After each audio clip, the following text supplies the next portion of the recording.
আমার মার্কা আনারস মার্কা। আমি বাংলাদেশ আওয়ামী লীগ জয়পুরহাট জেলা শাখার প্রচার ও প্রকাশনা সম্পাদক। আমি নির্বাচনে দাঁড়িয়েছি। আমরা কয়েকজন নির্বাচন করছি।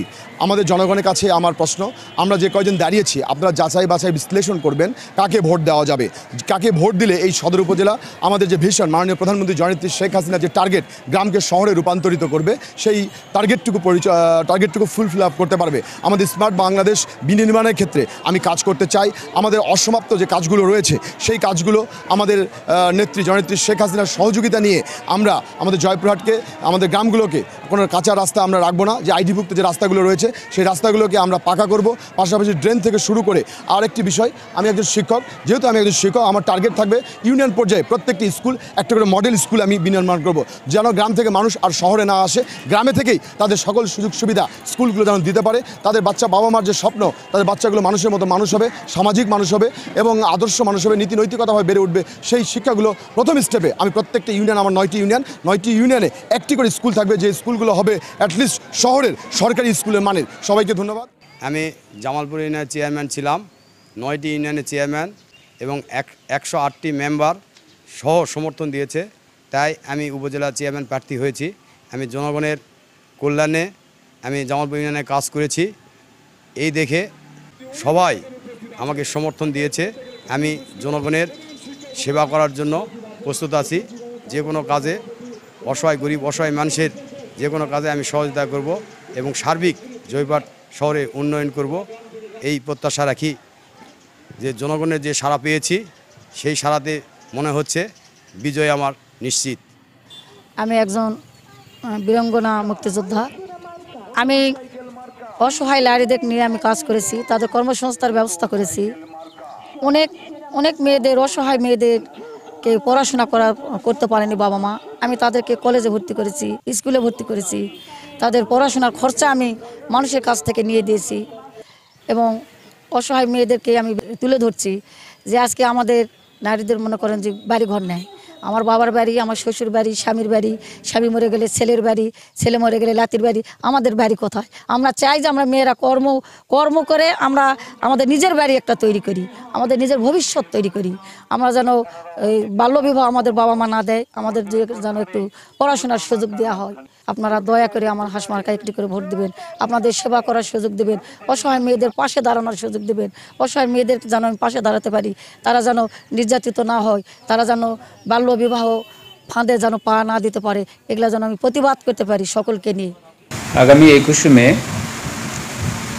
6ষ্ঠ উপজেলা পরিষদ দ্বিতীয় ধাপ জয়পুরহাট সদর এবং পাঁচবিবিতে অনুষ্ঠিত হবে।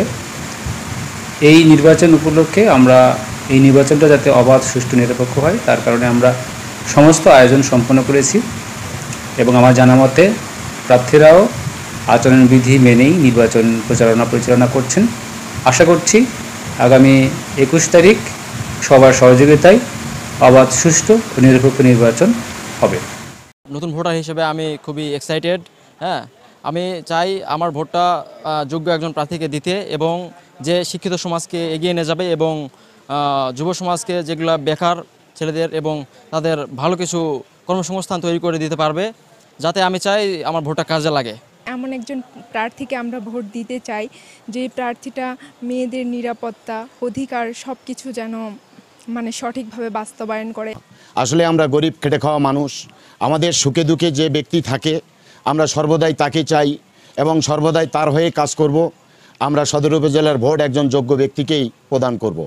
আগামী 21 তারিখে যে নির্বাচন আমরা সুস্থ দেখতে চাই এবং যেই প্রার্থীকে মানুষের ডাকলে পাবে, কাছে আসবে, সেই প্রার্থীকে আমরা চাই। নিরপেক্ষ নির্বাচন চাই। আমরা শ্রমিক মানুষ, যারা শ্রমিকদের উন্নয়নে কাজ করবে, শ্রমিকদের পাশে দাঁড়াবে, খেটে খাওয়া শ্রমিকদের কল্যাণ তহবিলের জন্য এগিয়ে আসবে, আমরা তাদেরকে আমাদের মূল্যবান ভোট দিয়ে নির্বাচিত করতে চাই। এই নির্বাচনে যে শিক্ষিত, যে আমাদের জয়পুরহাটকে উন্নত করবে এরকম ব্যক্তিকে আমরা বেছে নিতে চাই। আমাদের মতো কৃষকের মতন অসহায় কে আছে? কেউ নাই। বর্তমান মানে চাকরি করতেছে, বেতন পাচ্ছে, আর কৃষক তো কোনো বেতন পায় না, ভাতা পায় না, কিচ্ছু পায় না। কৃষক আবাদ করবে 10 টাকা পাবে, আবাদ হবে না, টাকা পাবে না। আমাদের সব জিনিসের দাম বেড়ে যাচ্ছে কিন্তু কমতে হচ্ছে না। এ ব্যাপার হচ্ছে আমরা যেখানে যাচ্ছি সেখানে মার খাচ্ছি। তো ব্যাপার হচ্ছে আমাদের পাশে দাঁড়ার মতন, আমাদের সহযোগিতা করার মতন, আমাদের সেবা করার মতন সেরকম যদি আমাদের পাশে লোক থাকে আমাদেরও শান্তি হবে, দেশেরও শান্তি হবে। এরকম ধরনের আমরা প্রার্থী চাই, এরকম ধরনের আমরা লোক চাই ভাই। এবারে নির্বাচন, উপজেলা নির্বাচনে সুখে দুঃখে গরিব দুঃখী মেহনতি যে করবে সর্বক্ষণ যাকে আমরা পাচ্ছি সেটাই আমাদের মিঠু ভাই। তাকে আমরা দলবদ্ধভাবে তাকে আমরা সারিবদ্ধভাবে তাকে আমরা ভোট দেওয়ার জন্য পরিস্থিতি নিচ্ছি। ইনশাআল্লাহ তাকে এবার আমরা চেয়ারম্যান করার জন্য আমরা তার কাছে যখনই গেছি, যে ডাকে রাত্রিরে গেছি, অন্ধকারে গেছি, দিনত গেছি, সর্বক্ষণ সার্বিক সহযোগিতা আমাদের করে সে আমাদের মেহনত করেছে।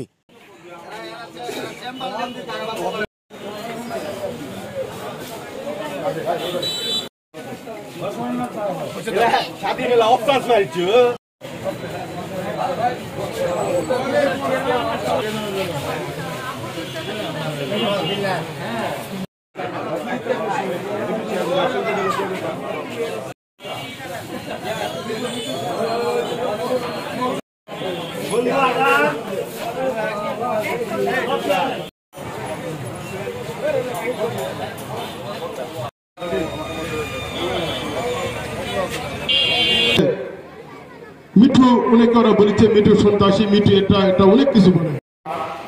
এই গরমের সময় প্রতিবাদ যখন ধার ধরে তখন সামনে যদি সবাই উপস্থিত, আজকে একটা হচ্ছে সকল ভাই পক্ষ, একটা এমপি যারা উন্নয়ন হলেও সেটা এমপি বাদ হয়, আমাকেও তার কথা অনুযায়ী তাকে সমর্থন করতে পারবো না। উন্নয়ন করতে গেলে এখানে এমপি দুধ দেবেন না যে এলাকা উন্নয়নের জন্য আমরা যে মিঠু ভাইকে যদি এখানে চেয়ারম্যান না বানান তাহলে আমি হাত শক্তিশালী হবে না। আপনাদের ইউনিয়ন কর্তৃক আয়োজিত আজকের এই মত বিনিময় সভার সম্মানিত এবং এই এলাকার মাটি